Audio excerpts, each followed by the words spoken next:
Sir, हर व्यक्ति अपने जीवन में सुख चाहता है और ये सुख शायद भौतिक सुख होता है।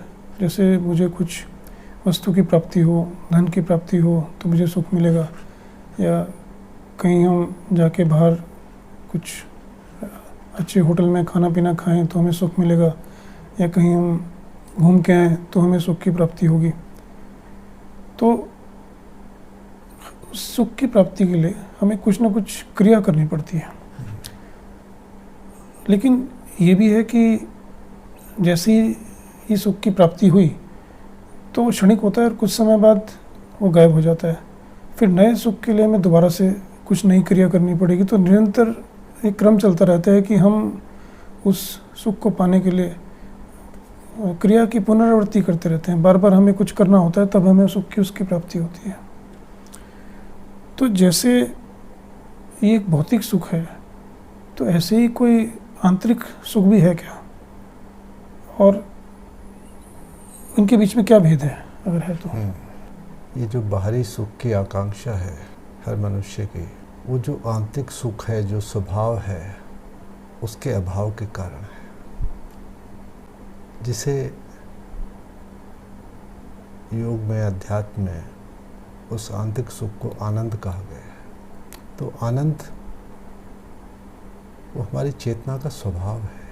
अब किन्हीं कारणों से जीव उस आनंद से दूर हो गया, विमुख हो गया, लेकिन क्योंकि उसका स्वभाव है तो निरंतर उसको पाने के लिए जो उसकी आकांक्षा बनी हुई है, वो इन विभिन्न सांसारिक चीज़ों की तरफ उसको ले जाती है, जिसे हम सुख की तलाश कहते हैं। क्योंकि दो चीज़ों का उसे बोध नहीं है, ज्ञान नहीं है कि एक तो ये आनंद क्या है और इसका अभाव क्यों है, इसकी प्राप्ति कैसे हो। तो क्योंकि इसका उसे ज्ञान नहीं है, बोध नहीं है, तो मन के धरातल पे, इंद्रियों के धरातल पे जो भी चीज़ें उसे सुखकारी लगती हैं, उनकी तरफ, उनके पीछे वो दौड़ता रहता है।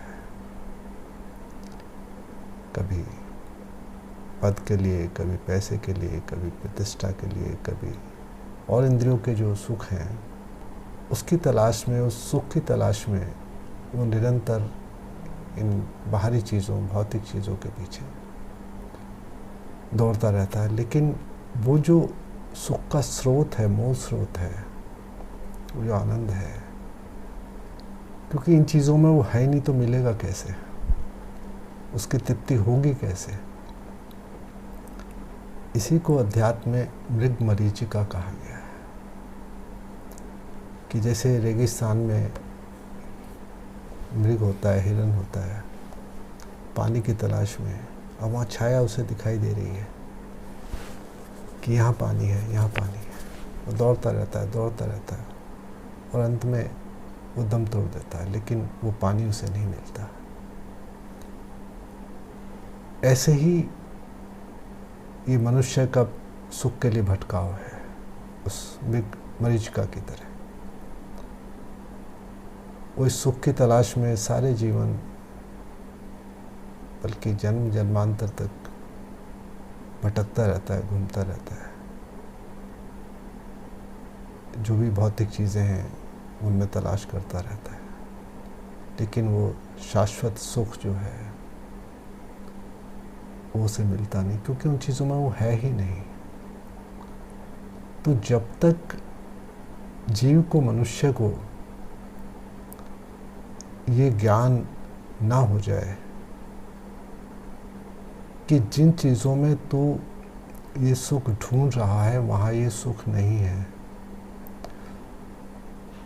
सुख का स्रोत कहीं और है, और वो तेरे स्वयं के अंदर ही है।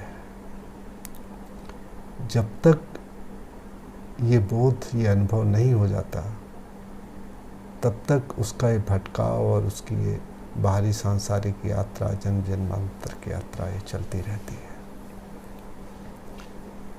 इसी को लेके कबीरदास ने बड़ा सुंदर दोहा कहा है कि कस्तूरी कुंडल बसे मृग ढूंढे मन माही, और ऐसे घटघट राम है मनवा समझत नहीं। तो वो जो सुख का स्रोत है वो कहीं बाहर नहीं है,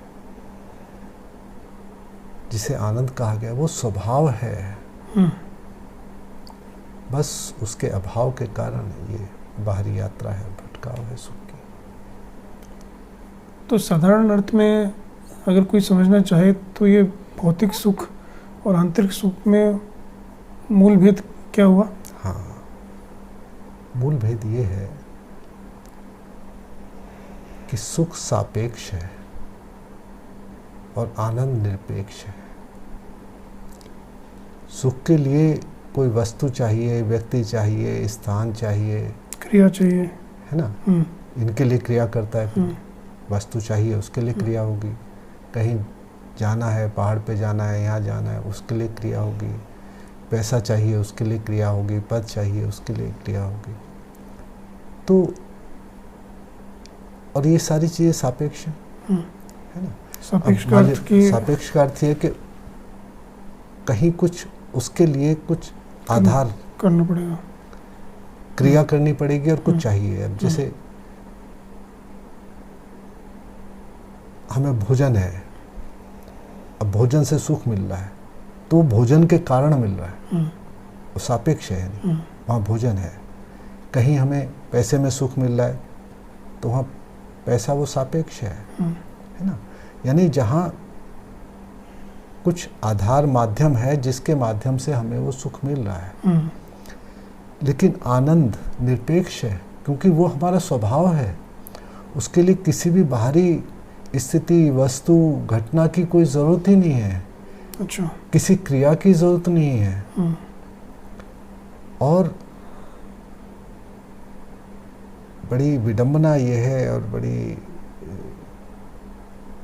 मज़े की बात यह है कि सुख के लिए जो क्रियाएं हो रही हैं, जितनी वो क्रियाएं होती हैं, जितनी अधिक वो क्रियाएं होती हैं, उतना ही हमारी चित्त शक्ति अपने उस केंद्र से, उस आनंद के स्रोत से दूर होती चली जाती है।